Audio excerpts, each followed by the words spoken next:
How's it everyone, Grant here, welcome back to the channel, and in this video I'm going to be giving you my review of the Samsung Galaxy A7 2017 edition. So let's go through some quick specs first. The Galaxy A7 has a large 5.7-inch Super AMOLED Full HD 1080p display that is 386 ppi for those who are interested. Its CPU, it's got Samsung's own Exynos 7880 octa-core processor clocked at 1.9 GHz. It's got 3 gigs of RAM, 32 gigs of onboard storage, which is expandable through micro SD card up to 256 additional gigs. For cameras, both the front and the rear camera are a 16 megapixel camera with an f/1.9 aperture that are capable of recording up to 1080p 30 frames per second video, so no 60 frames per second or 4K in either camera. It has a large 3600 mAh battery and it supports Samsung's adaptive fast charge. And let's just kind of get into the review. We've got a lot to cover. And the first thing I like to cover is performance, because as I always say, if it does not perform well, if it lags or stutters, I'm not going to use the device. And so that's very key for me, and I'm sure it is for you as well. So I'm glad to say that the Galaxy A7 is very fast, very fluid, because it's got Samsung's own Exynos processor. And while it's still their mid-range processor, any Samsung device that I've had that uses Samsung's own Exynos processor has always been very fast, very fluid, and that's the same here with the Galaxy A7. So companies that use their own hardware and their own processor, so Samsung with their Exynos, Huawei with their Kirin processor, and Apple with their A-series processor, it's no coincidence that all of their devices perform very well. And so the Galaxy A7 with the Exynos is no exception. We can launch up a few applications here like Twitter, and you can see nothing's running in the background. That launched up pretty fast, but pay attention to the performance. Twitter is very media heavy, very content heavy, and a lot of this usually bogs down some devices that don't perform well, and it's very clear when you use them. There's usually lag and a bit of stutter and skipping and some drop frames, and none of that here on the Galaxy A7. You can see very fast, very fluid here in Twitter. We can go into another content heavy application like YouTube. YouTube with its video cards also can lag in some devices. They can take time loading them and scrolling them, and here in the A7, very fast, very fluid. We can also go to Google+, that's the same thing there. Google's card style with a lot of content, and these cards, again, just like YouTube, can really lag in devices that are underperforming. Here in the A7, it's very fast and very fluid. We can launch Chrome as a browser, and we can go in and we can look at something like GSM Arena. We can load that up, and you can scroll through, and you can see it's not even done loading, and when you scroll, it's still fast and fluid. Sometimes for some devices, again, that don't perform well, when it's not fully loaded and you try to scroll, it'll lag and stutter. Still very smooth here on the Galaxy A7.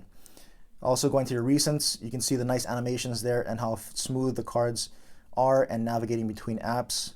We can do that again. You can just see the animations there. I like animations. It gives an illusion of something of smoothness, not just snappy and quickness. And in devices that don't perform well, it won't handle these animations well at all. It'll lag, it'll stutter all over the place. But here it's very nice, very smooth. Now the one tip that I can give you is that I did turn down these animations, so I enabled developer options. If you don't know how to do that, just go into About Device, go into Software Info, and keep hitting on the build number here until you enable developer mode. Mine's already turned on. You can go back out and you'll see developer options at the bottom. And I turned on the animations here, so you can see the window scale animation by default is 1x. I turned these down to 0.5. And some consider this cheating, but it's really not, because the A7 performs very fast and fluid even at full animation scale. But Samsung's animations are just very long, and so I want to just cut them in half. I still want to keep the animation because, like I said, I like that feeling of smoothness. And this just makes it a little bit quicker while still giving me that smooth feel with those animations. It doesn't get rid of them. And so now if I go home, you can see it's a little bit snappier as I move around. A little bit less animation, but you can still see it. It's still nice. It's still smooth. And we can turn them back on all the way up to 1 times, so you can kind of see what that looked like again. So a little bit longer. You can see a little bit longer to kind of come up, but it's not lag. It's just the animation that takes a little bit longer. So that's why I like to go at 0.5. You still get that nice animation and the feeling of smoothness while just being a little bit snappier. And the other thing to call out is that with Samsung devices, if you notice when you have an app open and you hit the home button, you can see when the application shrinks down, that animation can tend to lag. Here in the A7, very fast and very smooth. There is no lag, just smoothness coming all the way down into the home screen. So that's another good thing. Other Samsung devices without Exynos processors, also when you hit the home button, sometimes they don't respond immediately. There'll be a half-second delay, then it'll show you the home screen. Here, I hit the home button, immediately goes home. So everything's very fast and very responsive thanks to that Exynos processor. And it's got 3 gigs of RAM, which is not bad, but most flagships will have 4 gigs or more, up to 6 gigs. This only having 3 plus that Exynos processor with this kind of smooth performance says a lot. So kudos to you, Samsung. And the next thing I want to move into is software performance and experience. So again, if the device is performing very well, that's great. But if the software is not very good, you don't like the experience the software delivers, it looks ugly, whatever it may be, you're not going to like using it. And Samsung has really scaled back its TouchWiz interface, which was very in your face, very bold, very cartoonish. They've kind of scaled that back into a little bit cleaner design here. It really shows when you look into menus like the pull down here. It's a very cleaner, flatter, not so many colors going on. If you go into the settings, same thing. Very flat, very muted. Things are a little bit more organized. So well done to you, Samsung there. This could also contribute to some better performance. I don't know, maybe they optimized the software as well while they redid some of the UI elements. But if we go back into About and Software Info, you'll see that it's running Android 6.0.1 Marshmallow. So it's not Nougat, but I don't feel like I really miss Nougat on Samsung devices because, as I'll show you and highlight a few features here, it's got a lot of the Nougat features built in. I've done some videos on that. You can go check those out. I'll leave some links. It's also running the March 1st security patch, and that's the most up-to-date that the software is at this point. So as I was saying, Samsung evolved their TouchWiz into this Grace UI kind of look. So this UI elements and new skin was basically rolled out to the Galaxy Note 7, out to the S7 and S7 Edge, and it's come to their mid-range A series here as well. And it's also showing up as branded as the Samsung experience on the brand new Galaxy S8 and S8 Plus. So what does that mean? It means that if you get an A series device like the A7, A5, A3, you're going to be getting the same software experience for the most part that even their flagship devices have today. Both their current S8 as well as their S7, you're going to have the same looking UI and a lot of the same functionality, even though you don't have Nougat. So you're going to get a lot of that same Samsung experience even on their mid-range A7 and A series devices, which is a very good thing to me. And so I've done a whole in-depth walkthrough on this Grace UX changes on the Galaxy A7 in my unboxing and first impressions video. So if you want a detailed walkthrough, go check that video out. But I will highlight a few things here in case you didn't see that and you're just interested in some of your improvements. So it brings things like, if you look at this drop-down menu here, it brings things like blue light filter. So right there, that is nothing more than your night mode. So it'll change the temperature of the screen to make it a little bit easier on the eyes when you're viewing this in darker conditions. You've got your always on display. So this always on display is just like the always on display in that Samsung rolled out on the Note 7 as well as on the S8, where all the notifications are displayed here on your home screen. So when you get notifications, it's not just limited to the Samsung apps like when they first rolled this out. You'll get the icons for all app notifications on your home screen, which is a very good thing because this does not have a notification light. So if you want to see visible notifications while your screen is locked, you're going to want to turn on always on display. And I actually like this better because with just a notification light, even though you can configure the colors, you would have to memorize the colors and what applications. This way you can just glance down and you can see what applications and what notifications they're related to right from your lock screen. Other things that the Grace UX update on the Galaxy A7 brings are other Nougat features, like you'll actually have bundled notifications. So when you get notifications here in your notification shade, they'll be bundled. They won't be scattered across. So if I've got 10 YouTube notifications, they'll all be condensed into just one line instead of 10 separate lines.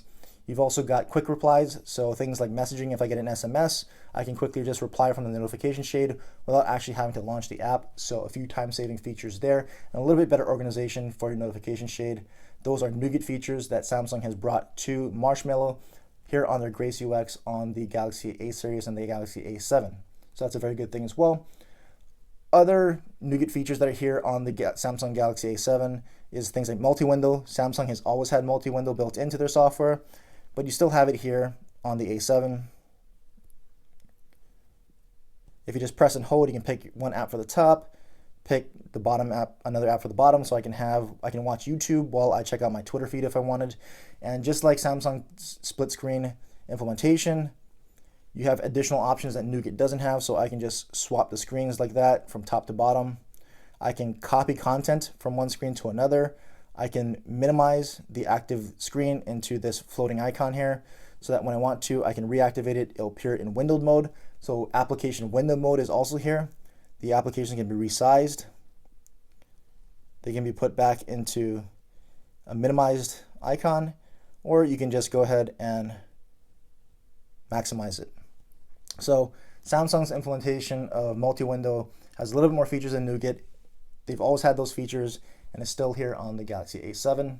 Other changes are things like device maintenance. So Samsung has kind of organized battery storage and all things into this device maintenance feature.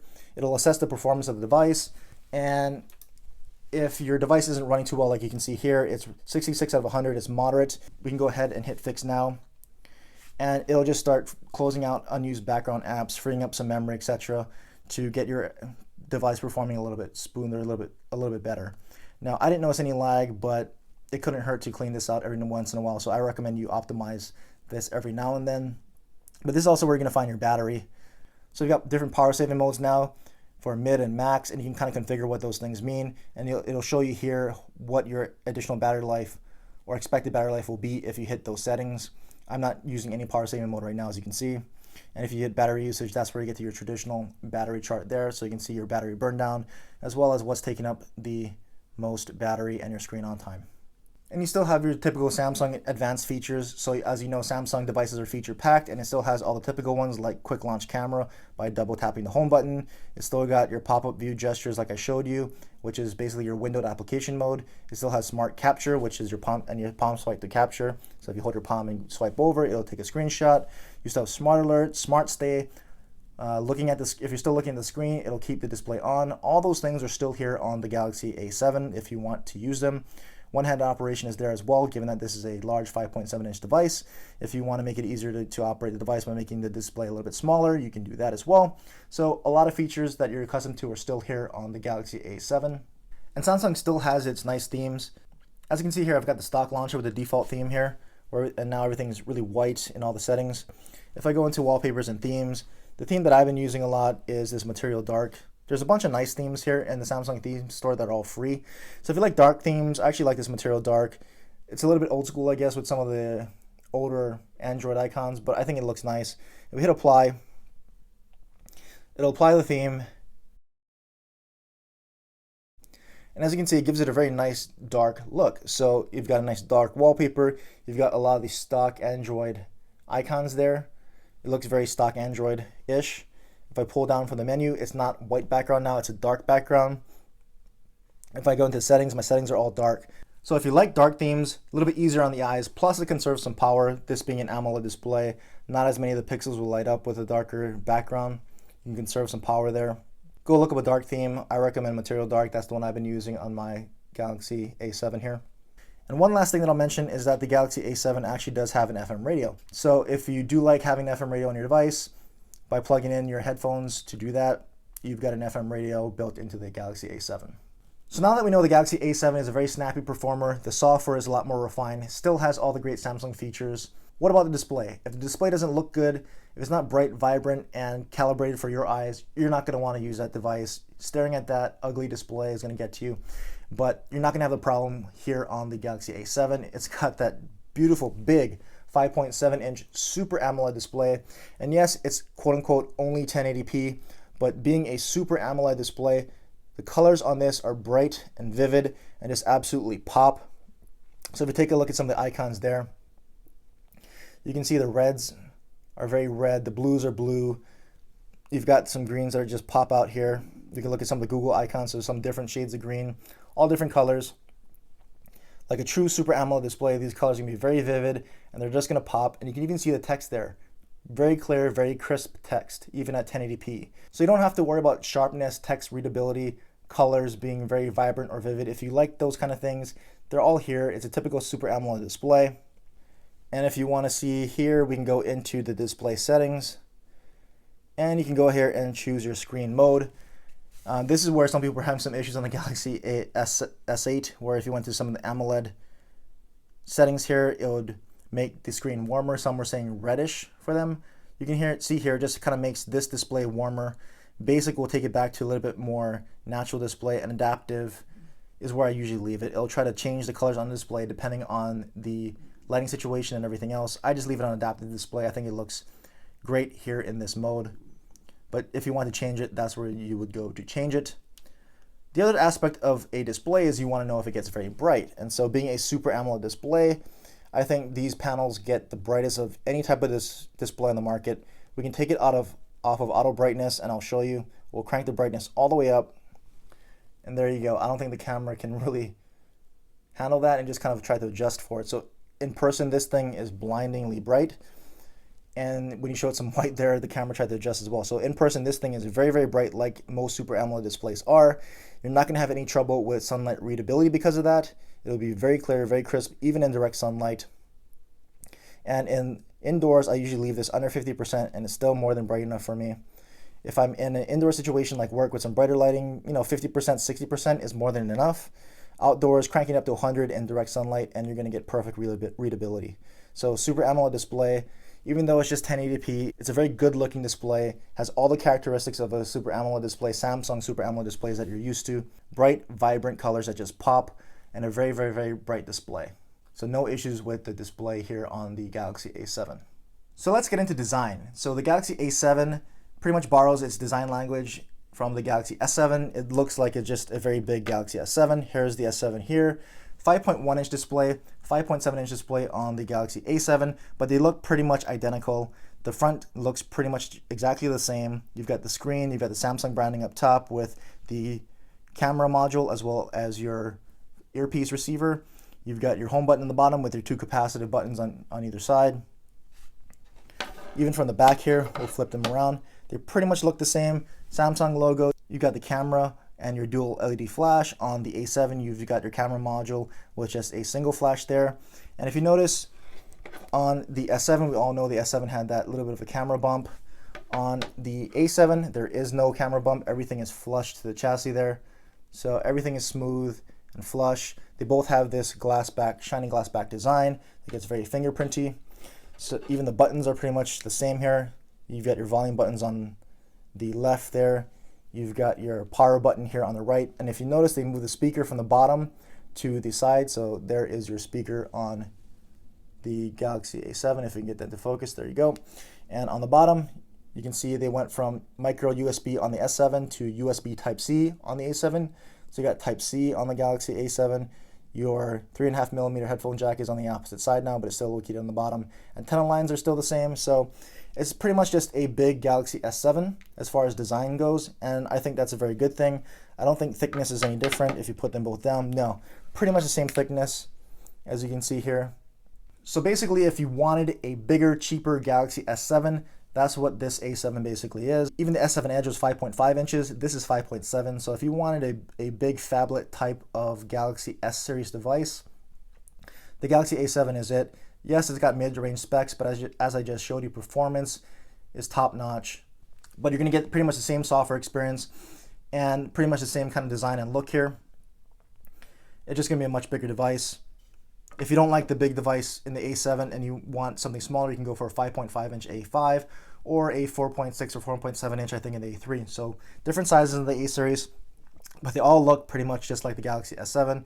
And so if you like that look, you like that Samsung look, that S series look, but you didn't want to pay a lot of money for the S7 series, or even an S8 for that matter, the A7 is something you might want to consider.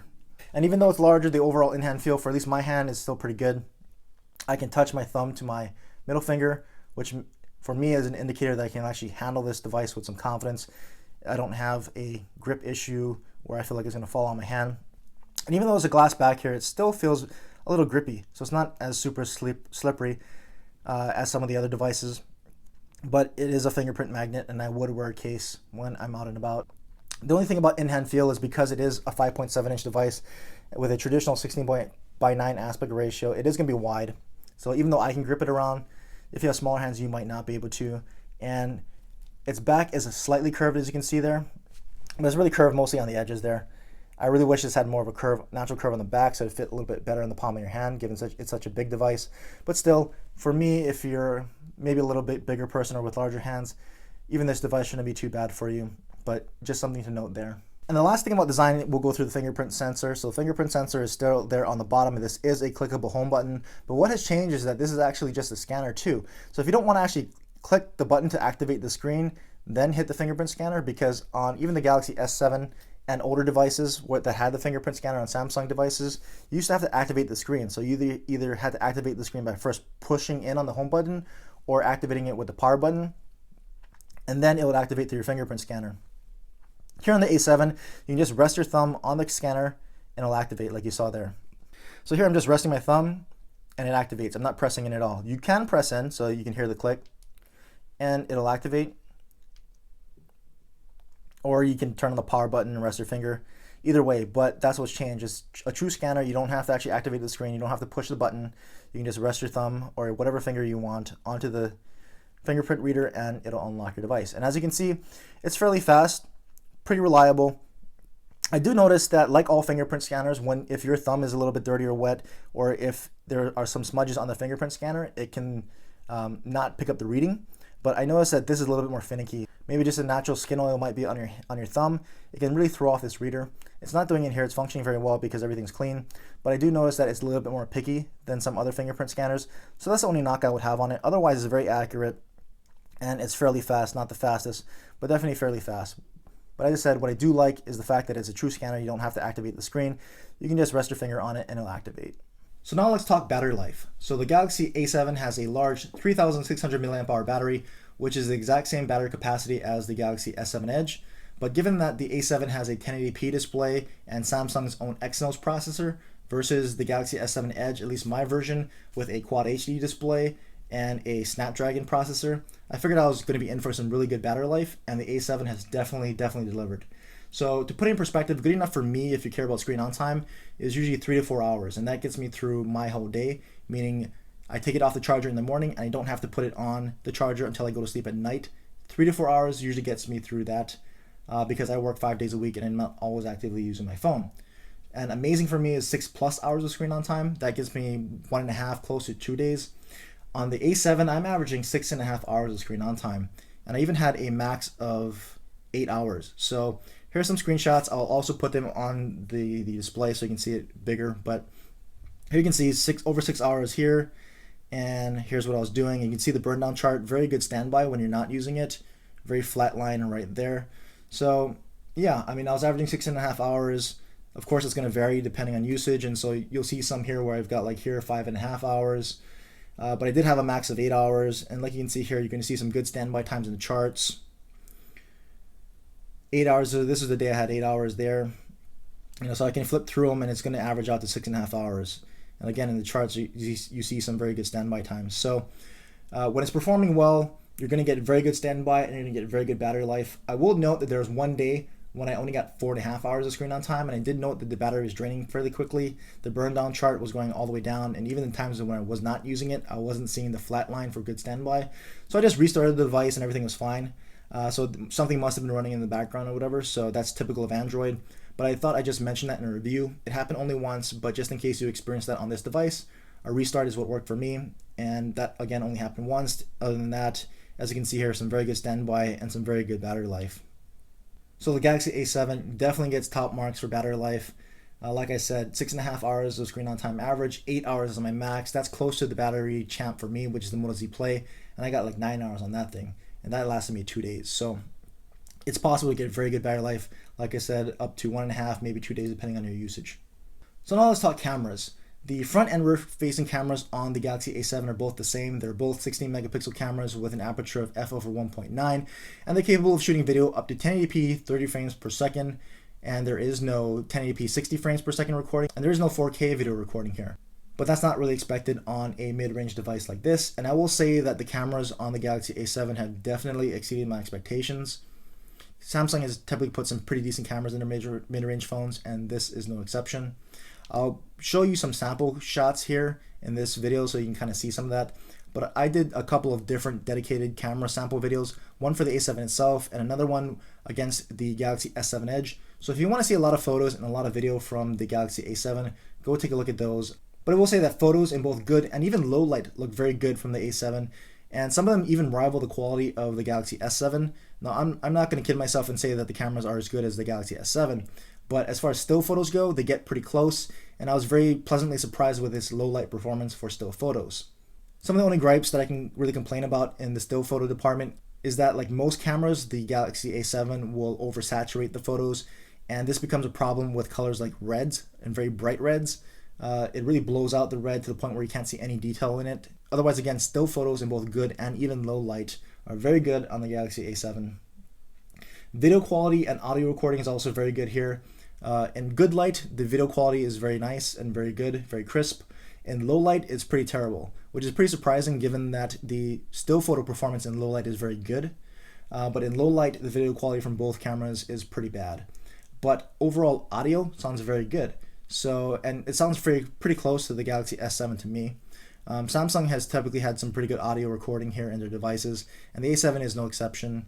It's very good at directional audio, so if you got a lot of background noise and you're filming a subject speaking like yourself, it'll really pick up and focus in on the sound of your voice and kind of drown out or mute a little bit more of the background noise. So directional audio is very good here on the A7. And again, if you want to see more detailed photos and videos of the Galaxy A7, go check out those videos that I mentioned earlier. So now let's talk about audio quality on the Galaxy A7. So first, with the speaker quality, it's only got this single side-firing mono speaker there that you can see. It used to be on the bottom. They moved it from the bottom to the side. I assume that so when you're consuming media like playing games or watching movies, your palm isn't blocking the speaker. And with a single mono speaker, it's very easy to block the sound, and I'll demonstrate that a bit here. So I'll play you a sample clip and you can see how loud it really gets. Make sure it's cranked all the way up. We'll start with it on the bottom.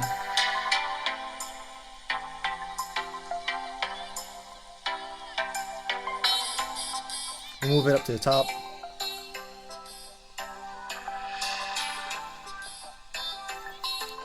You can block it. So you can see when you block it, it almost totally mutes it.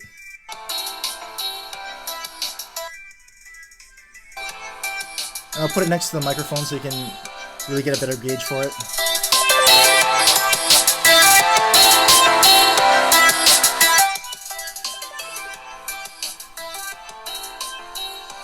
Play a different song. Play another song here on the bottom.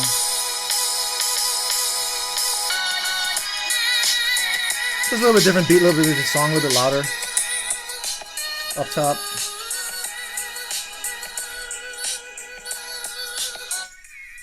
But again, you can totally mute, almost totally mute it. I'll put it by the mic.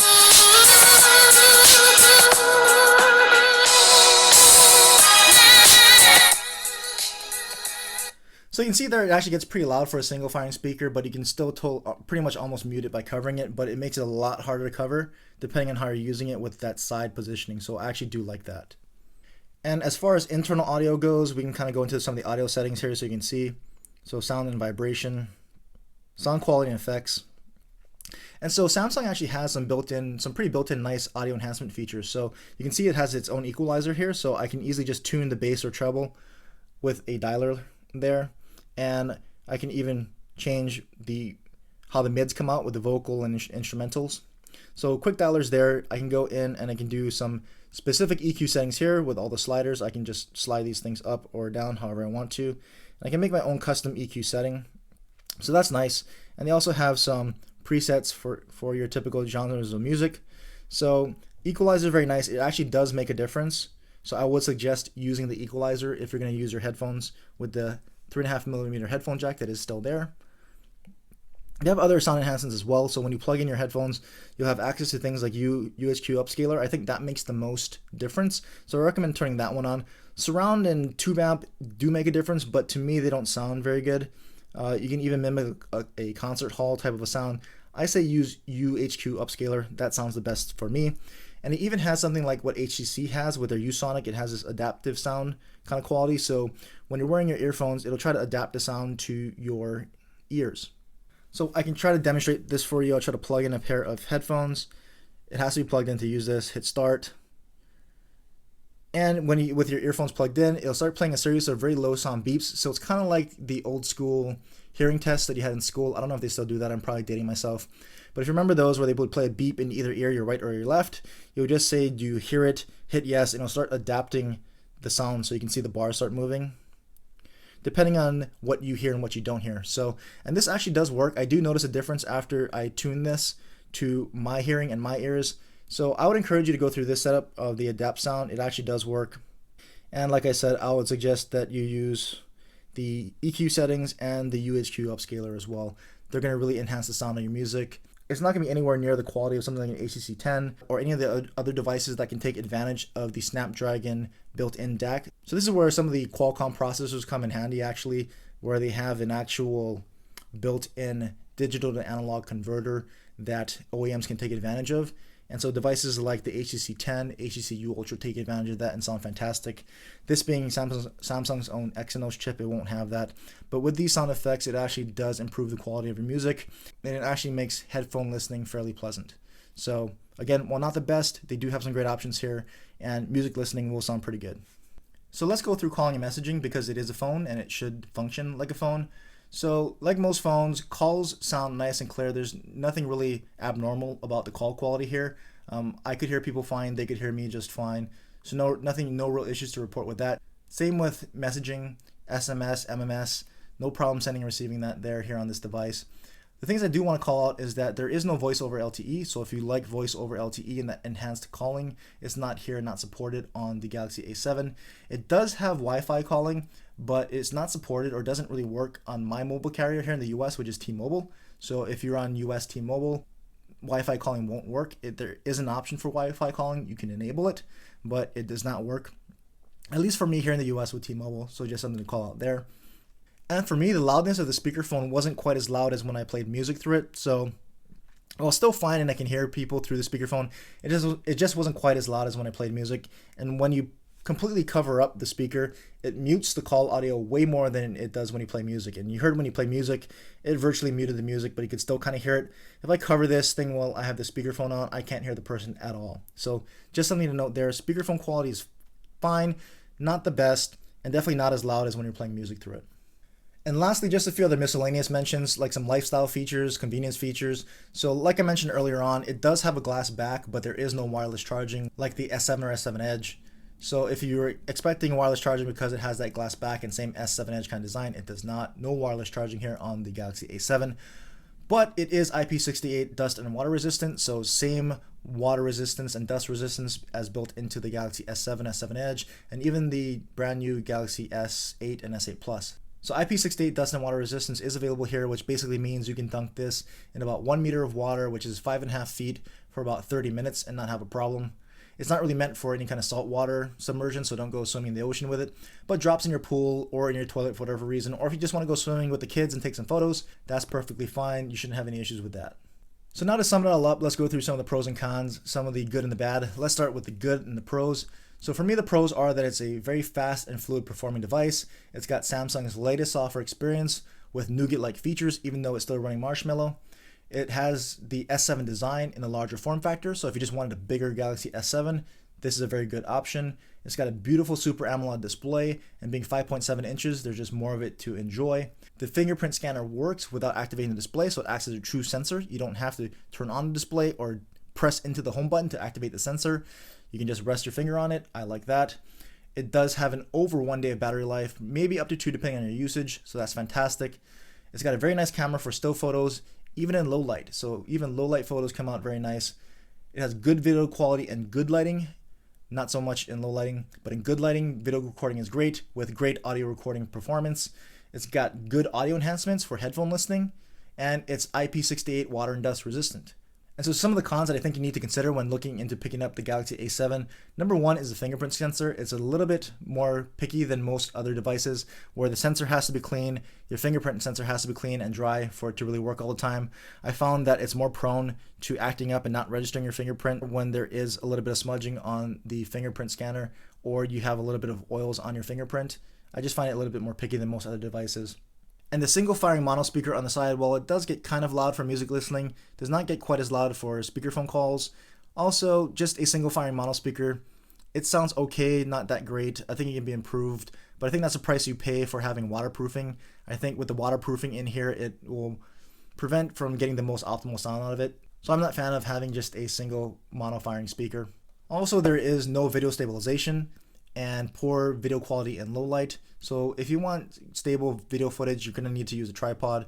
There is no hardware or software stabilization built into either the front or rear camera. Also, there is no wireless charging like I mentioned, and while there is a Wi-Fi calling option, it is not supported, at least on US T-Mobile. You might have better luck on other carriers, but it did not work for me on T-Mobile in the US. And there you go, that is my review of the Samsung Galaxy A7 2017 edition. It's a very strong mid-range offering from Samsung that performs very close to a flagship, and I can see why this is not available in the United States here, because if it were, and it were priced competitively at half the cost of their flagship phone like the Galaxy S8, a lot of people will be picking this thing up over the Galaxy S8. If you are in a region where the A7 or A5 or A3 are offered and you cannot afford their flagship Galaxy S7 or Galaxy S8, and this phone is priced at half that cost where you live or even better, I would strongly consider picking this up. If you like the Samsung experience, you like the Samsung design, the performance on this thing is top notch, the camera quality is pretty good, battery life is outstanding. You're going to really like this device without spending a whole lot of money on something like a Galaxy S7 or Galaxy S8. If you're in the US though, and you can get the Galaxy S7 or S7 Edge at about the same cost as this I see going for on eBay for about $360, $370. There was an offer in the United States, at least on T-Mobile, to get the Galaxy S7 and S7 Edge for $380. If you can get it in that price range or even $400, the S7 and S7 Edge is still going to be the better device.